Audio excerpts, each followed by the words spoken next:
I also want to thank our witnesses, not only for being here for your testimony and for what you're about to answer in terms of our questions, but really we're spending a lot of money and it needs to be controlled. And I think the issue with whitefish, I'm sure we'll get into that, is just Exhibit A of how careful we need to be in terms of how we spend the taxpayers' hard-earned money. I'm hoping, and I see, certainly with Director Long's testimony, we do need to review and lay out FEMA's proper role within the emergency management response. It's a subordinate role.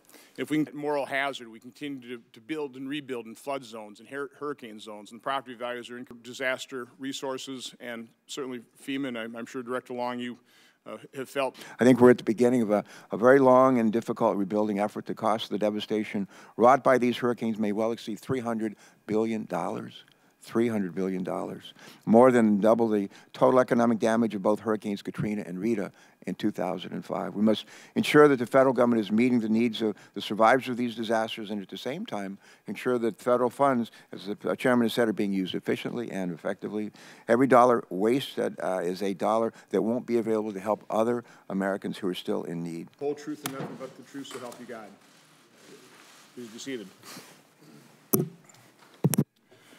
Our first witness is Mr. Brock Long. Mr. Long is the administrator of the... Again, my authorities are limited to the Stafford Act. And one of the issues that we're coming into is, and one of the issues that the Army Corps is facing is that we recognize that the age of the infrastructure on Puerto Rico, I believe the power plants was close to over 40 years average age.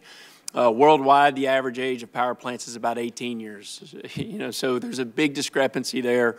And in many cases, I think what we're running into in the complexities is some deferred maintenance issues and different things. And so if you put all of that aside, what I have the authority to do under emergency essential services is basically to get the power back up and running to prevent further loss of life and public health events from occurring. The distribution system in Puerto Rico was horrible before the storms hit. Are we doing repairs to a horrible distribution system, or are we fixing a horrible distribution system? Sir, under the Stafford Act, we are fixing the system to get power out to the people as fast as so that the next hurricane hits, it's not going to knock down everything that wasn't knocked down in this hurricane. We're back in the same boat. If you have a Category 5 hurricane, unless the lines are buried under the ground, it's going to knock wires down. Even if it's new construction? Even if it's new construction. Well, here's what I want to know about. It's a 9-member board that I should be tickled pink that they gave a contract to a company in Montana. But as you look at the situation, 2 people, been in business 2 years, never done disaster work before. What kind of people are on this board?